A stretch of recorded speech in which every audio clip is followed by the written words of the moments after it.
Munchkins and viewers alike, it's me Munchie and welcome back to another intake, rescue, and fostering story. For those of you who are new here, hello, my name is Munchie and I am a rescue and foster home. I love talking about rescuing, fostering, and also trying to educate people online about hamsters, and hamsters are my go-to animal. Ever since I got back into having hamsters, I decided to look online to see if there's any hamsters in my area that I wanted to help, and it just kind of grew from there. So I began fostering in 2018 of the small animals, but I am not new to fostering at all because I fostered cats in the past. So today's intake story is kind of an interesting one, and I say that because this hamster is very oddly shaped. This hamster is not what you would expect. So I want you guys all to meet Jumbo today. Jumbo is a 1-year-old Sunfire Jungarian hamster. Now Sunfire means a coloration because there's also winter whites that have a pure white coat and or they can have a grayish coat. That's usually the original color, yet people keep breeding them and finding newer genetics and newer colorations. So Sunfire is a coloration you mostly see in Petco. I haven't seen Sunfire coloration in PetSmarts, so I think that maybe they have partnered with a specific breeder to get this specific gene and coloration, but they are DJ hamsters. And for those of you wondering where DJ comes from, it's just an abbreviation for Jungarian. And yes, I am saying it Jungarians even though it's DJ. So just a little fact for you guys there, since so many of you have asked me, what's a DJ hamster? There's no such thing as a DJ hamster. There technically is, it's just another term for winter white. So Jumbo was originally named Steve here. Yes, a very weird name to call a hamster, Steve. Hey Steve. Hi Steve. How you doing, Steve? Steve. So I know of a lot of Steves, and I definitely did not want to keep the name, so I'm sorry Steves out there. They're like, oh man, somebody named a hamster after me. But I changed Steve to Jumbo because he is such a weird Jungarian hamster. He is huge. He barely fits on a 7.5-inch wheel. I am probably going to be upgrading him to like an 8 or 9-inch wheel here soon, but he is gigantic. And I posted pictures about him on my Instagram's foster home account, and he does not look like a hamster. A lot of people thought that, wow, he poses like a rabbit. Wow, he looks like a chinchilla. Wow, are you sure he's not a Syrian hamster? Are you sure the Syrian and a dwarf didn't just get together and breed? Unfortunately, no, that's not how that works either, because they are two different species, meaning they cannot go at it and produce babies. So Steve, aka Jumbo now,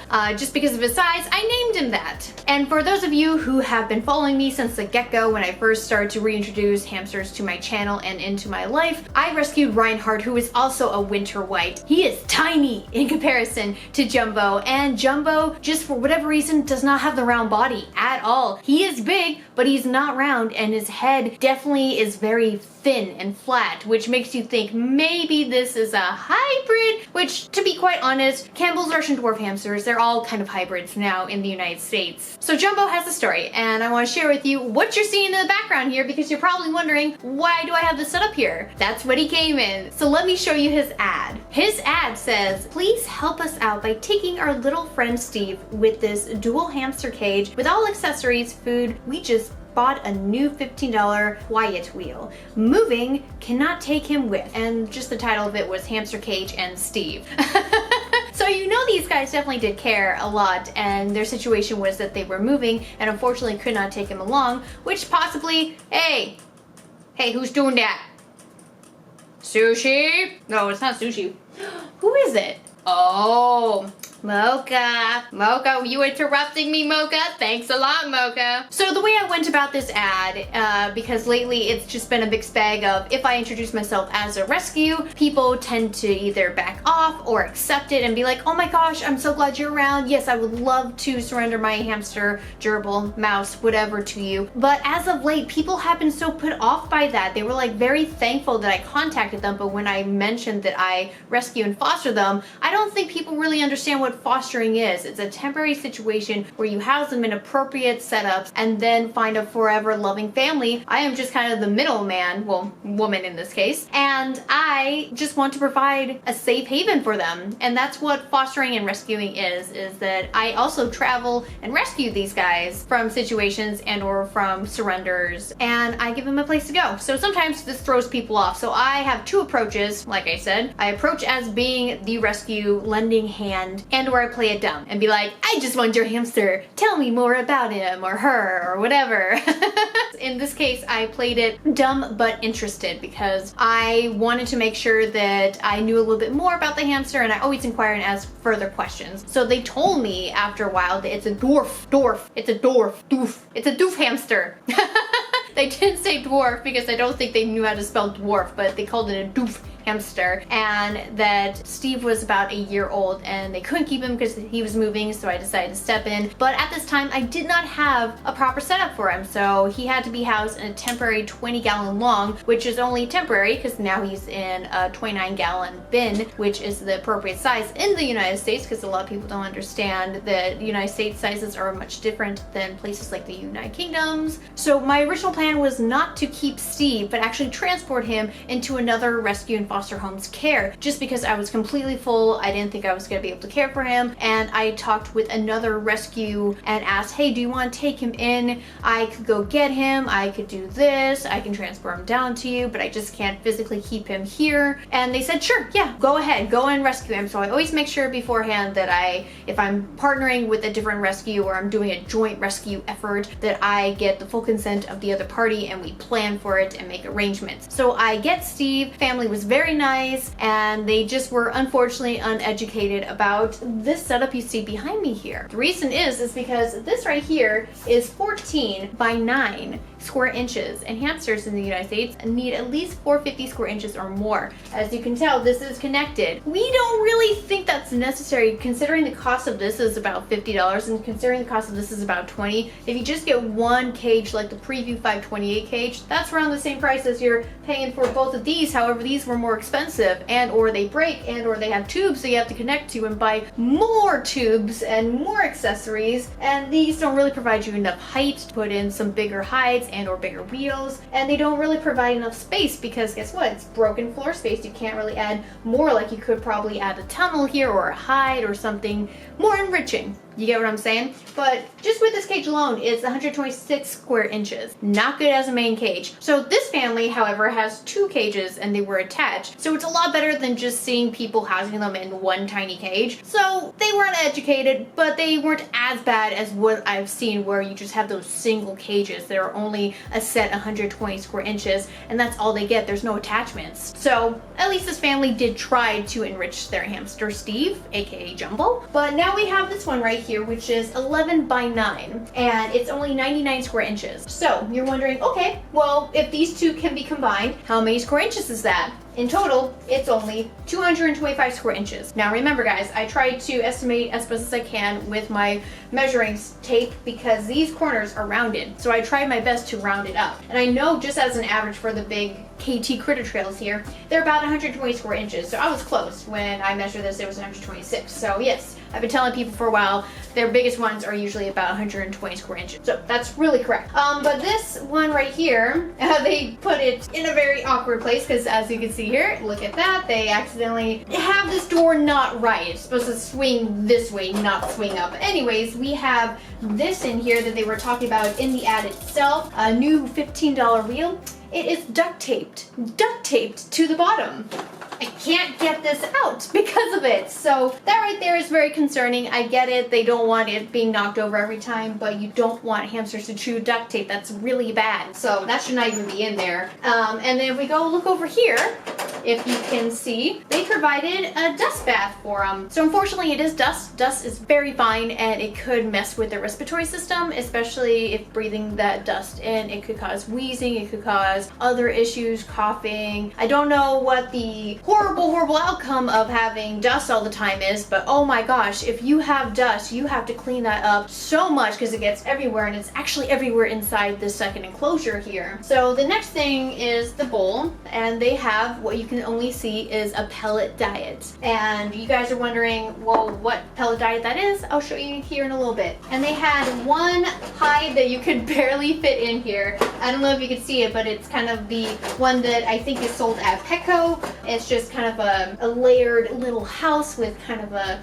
slide and also a few entryways, but you can see it, right guys? Well, hopefully you can. But that's all that he basically had, and I don't see any chew toys in here. hamster, and also the hide is broken, so that's very interesting. And then of course you have this up here, which if you had a Syrian, he would bust out of that very easily, but since this was a dwarf hamster, or a doof hamster, that you know, he was able to be up here. But oh my gosh, when I was trying to take him out, to get him out, he was so frantic. He just trying to reach 2 hands in there was so difficult. I was going like this trying to scoop him, you know.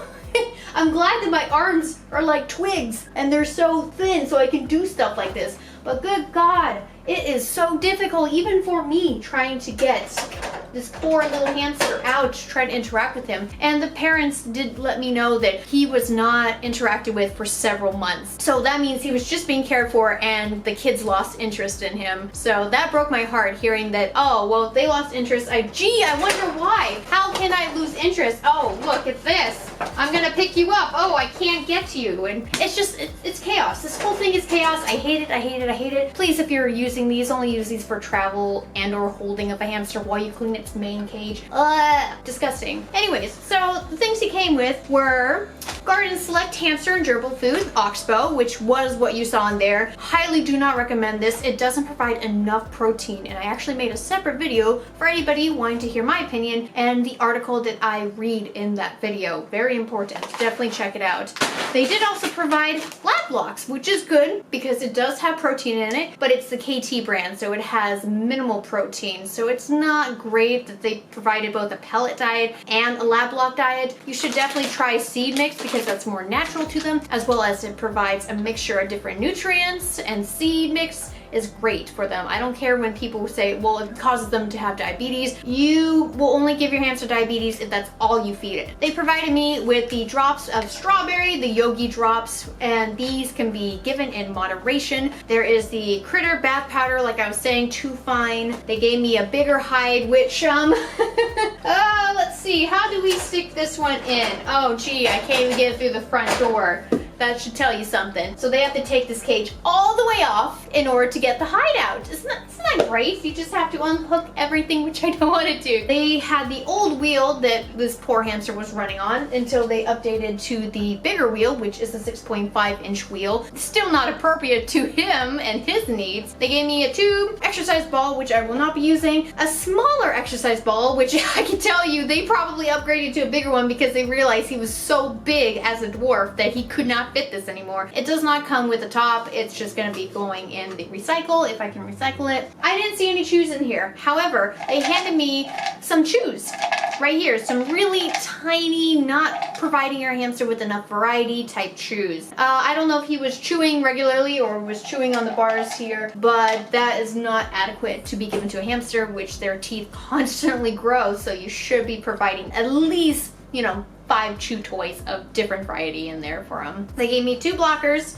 They gave me toothbrush because that's how they possibly clean these right here, which let me tell you guys, you could just soak all of this except for the metal. You can all soak it. So this just means that possibly what happened was they were just, I don't want to say lazy, but they just didn't want to clean this. And who wants to clean this? Really, seriously. You just get a DIY bin cage and just take everything out of the bin and then soak it in water and you're good. You're pretty much good.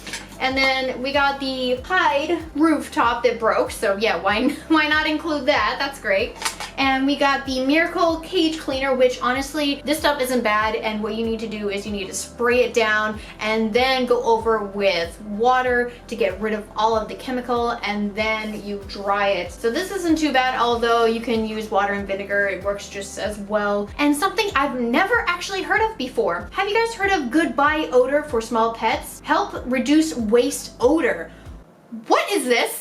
It says shake well, mix 3 to 5 pumps of Goodbye Odor to every 16-ounce water. I don't know if it works. I don't know if this is safe, but guess what? They used it anyways because it shows a rabbit, a guinea pig, and a hamster on this bottle, so that means it's safe, right? The ingredients in here is deionized water, dextrose, acid, button mushroom extract. I mean, it's so weird. Why would you need this? Do you really think that this is a good idea? I mean, like, if you don't want a smelly pet, don't get a smelly pet. If you don't want the odor to build up in your enclosure, just buy a bigger enclosure. That way you can do deep cleans less often and you can do spot cleans more often. Now that is Steve's intake story. Now, since I told you guys that Steve was going to go to a different rescue and I was making plans to arrange his transportation to them, I found out that that rescue decided to back out. And so because of this back out, okay, I need to find him a home very soon then and list him under my rescue, which is not what I intended on doing. But it turns out we did get a hamster adopted recently and we did have a recent passing. So 2 cages did open up. So another hamster that was going to be in transport along with Jumbo here, they are now in my care and in bigger enclosures. So I'm very thankful, but at the same time, really bummed that that happened. I told you in the past before when I was doing the 6 adult hamster rescue, which was a really big rescue that had 3 parts to it, I made a note that I had joined up with a few people and one of them backed out. The main person backed out. But the other person didn't back out and she took 2 hamsters off of my hands. That way I can have the rest of them without a problem. And even then I was using temporary enclosures until I was able to purchase bigger enclosures just because I got them out of a very neglectful situation where the guy did not clean the cages at all and made mold and bugs build up in them. It was just crazy. It's crazy, you know? I save these guys. I really do, and I like doing them. But unfortunately, this year has been very, very depressing and things have been happening. So I'm going to start to slow down. I'm not intaking any more hamsters. I'm not